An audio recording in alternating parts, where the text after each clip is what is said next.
We're talking to Jack Koten. Jack's a retired Senior Vice President, Public Relations of the Ameritech Company, which was absorbed into what became SBC, which is now, if you haven't seen the TV commercials, is now AT&T. Jack and I shared an experience 25 years ago when the AT&T and the Justice Department of the United States settled an antitrust suit that effectively broke up the Bell telephone system, and which is where Ameritech came from. It was the Midwest piece of that breakup. And I wanted to talk to Jack about, my recollections of that were from the AT&T point of view, where we were, in effect, had devised the announcement plan, but Jack was in the telephone business side of it, and it would be interesting to me, and I hope to everybody else, to get his recollections and whatever lessons he may remember from that, because AT&T was sort of the top of the pyramid. It was the holding company that owned all of the Bell telephone companies.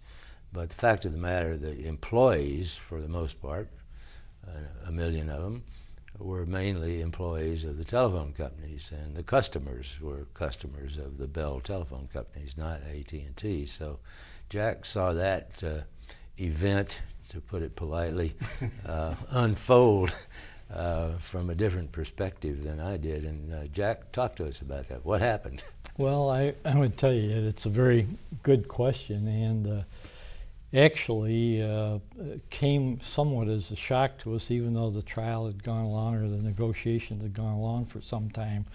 But when the word was finally released that the breakup of the Bell system was going to actually take place on January 1st of 1984, it really came as a shock, I think, to employees, and particularly to employees in the operating companies. The company I was involved with at the time was Illinois Bell, which was designated to be one of the 5 Bell companies which were going to become part of the Midwestern company. There were 7 companies, operating companies, that were created from what became NYNEX in the east, Bell South in the south, Southwestern Bell, U.S. West, and Pacific Tel. But we were located in the heartland, and our company was composed of the operating companies in Wisconsin, Michigan, Ohio, Indiana, and Illinois. And I would say that the very first sense, besides the shock of it, was a sense of divorce, like there was an enormous divorce in the family. I mean, we could not believe that something like this was going to happen. AT&T had been providing cover for us for years. We felt very much a part of the Bell system and part of the Bell family. In fact, the entire Bell system was regarded by most of the 1 million employees that you cited as a large family. We were all dedicated to providing service to our customers, to meeting their needs, and to doing community service type things, and it was an extraordinary work experience. So the fact that this company was going to be severed from AT&T was at the outset was quite a shock, and employees were, I would say, at the outset sort of dazed. They were disappointed. They were mad at the government. They were mad at the FCC. They were mad at the Justice Department, and mad most at AT&T for allowing such a thing. How could this actually happen? I mean, who in their right mind would break up the world's largest company, even though it was a monopoly, but a company that people liked, that provided good service, at low rates? It just seemed incomprehensible to those of us who were on the street, so to speak, and working out in the heartland. So when we recovered from that, then the question became, well, what do we do about it?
transfer their allegiance. Right. But I'm going to take you back to the human part of it, the breakup, because this is a story I don't know.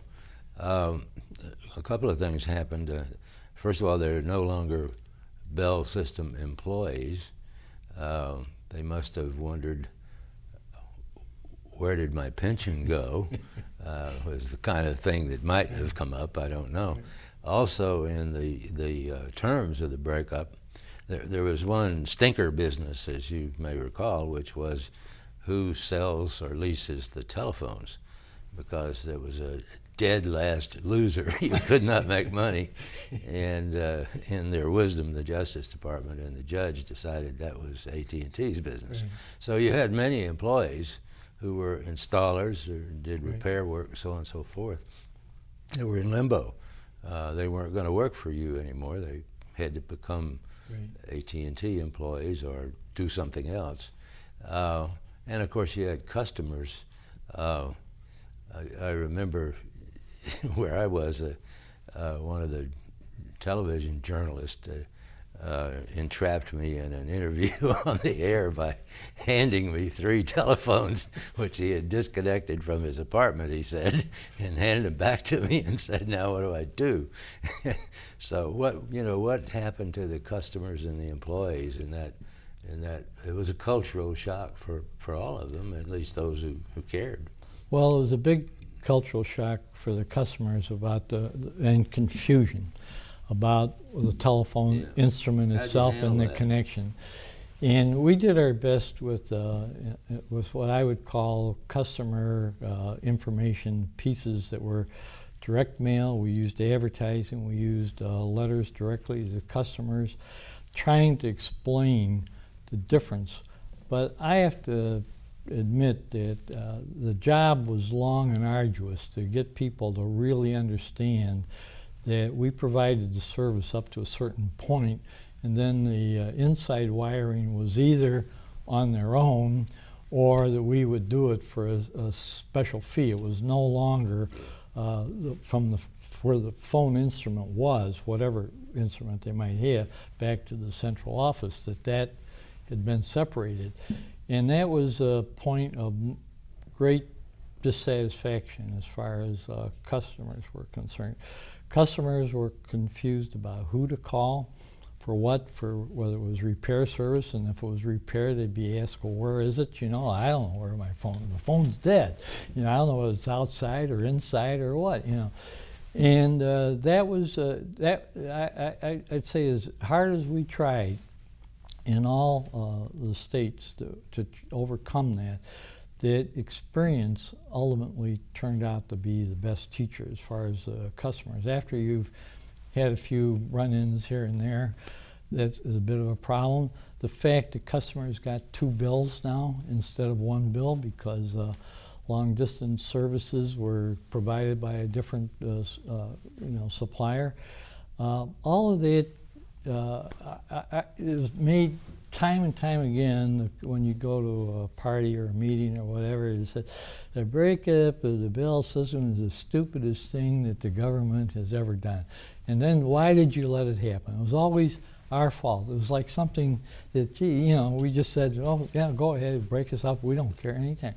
And time again, that required, kind of patience and being calm, relatively speaking, to respond to some people who were quite irate. In the meantime, the employees, particularly the contact employees, whether they were the service reps in the business office, they had to deal with the customers just like the installers and repairmen who went out. And we equipped all of them with little, what I was going to call cheat sheets, but that's a wrong term to use here, but with information pieces, points which give the points. We call them PR. Key talking points about how to respond to these questions. And I would say that the majority of employees handled that pretty well, but as you well know, not all employees are gifted with the ability to respond to people, particularly irate customers. If the customer was friendly and nice in one way, usually that went pretty well. But if the employee was met head on, either over the phone or face to face, those situations cause concern for us. We had a halo effect immediately after the breakup in '84 and '85, where we had the Ma Bell influence carried over, which we benefited from, and then as customer experience multiplied, customer attitudes towards the service we were providing dropped. And all of that then required a regeneration of ability. And of course, in our company, as you well know, in the Bell system, the public relations departments handled the customer information job. They were responsible for the advertising and went for the directory, introductory pages. Everything that was explained to customers as well as employees funneled through our department. And I would have to say that our public relations people in the department understood this. They were willing to give of their time and energy and work extraordinary amounts of time to try to fix these things, but it was so pervasive that it just never seemed to go away. Our advertising agencies and the firms that we hired to help us with the customer information, they all worked diligently, but it was a time factor that finally began to work in our advantage. When we would go to meet with state legislatures or and meet with the Congress, I remember meeting with representatives of various delegations in Washington of our congressmen, and they're there in Washington. They had every opportunity to put their finger in the dike, but do we see much finger in the dike sort of thing? Yeah, they're down there saying, "I'm getting nothing but complaints back in my district about what you're doing." Like, we should have actually tried to do something about it. And the fact is that it was a long pull. Now, from your perspective, you're dealing with a whole different scene, but we felt that we were we were in the field, we were in the front lines, and that the best thing that we could do is try to do our very best and not let the negative publicity that we got or comments, whether it was on television or whatever, really begin to get us down. And slowly that all began to turn around. I'd like to say that it was directly because of our efforts, but it really was because of the efforts of really about 100,000 employees. Like, when we were created, we were the 30th largest company. I mean, nobody really appreciated how big AT&T was. We came out as the 30th largest company in the United States. And there were a lot of customers, a lot of employees involved. One of the things, before we go to the next question, I just wanted to chip in and thank you, because this is stuff that I was not happily involved in. But the judge gave us 18 months from the time we agreed to the settlement in order to actually operate separately. So you had your employees and our own in limbo, not the whole 18 months, but a lot of the part of the time. Many didn't know which side of the dividing line they were going to land on, or were they going to go to work for AT&T? Did they stay with Ma Bell? They had angry customers. They were angry. And I think what probably did pull the whole outfit through all of us is that I used to say that the old Ma Bell was 1/3 business, 1/3 family, and 1/3 religion. And it was a terrible shock, but I believe that attitude that service is our business. Many customers might not necessarily believe that every day, but service was our business, and so we're going to get through this mess and come out the other side. And the other thing is that it's a high irony in terms of how government works in a democracy, because it was 25 years ago, more or less, that this happened. And the whole darn thing has been put back together with the consent of the same Justice Department. So several 100,000 employees went on the Bataan Death March. Several tens of thousands of them lost their jobs and their careers altogether. Well, as you Unknown amounts of marketing money was spent, as you just described, to explain we're Ameritech and we're here to serve you.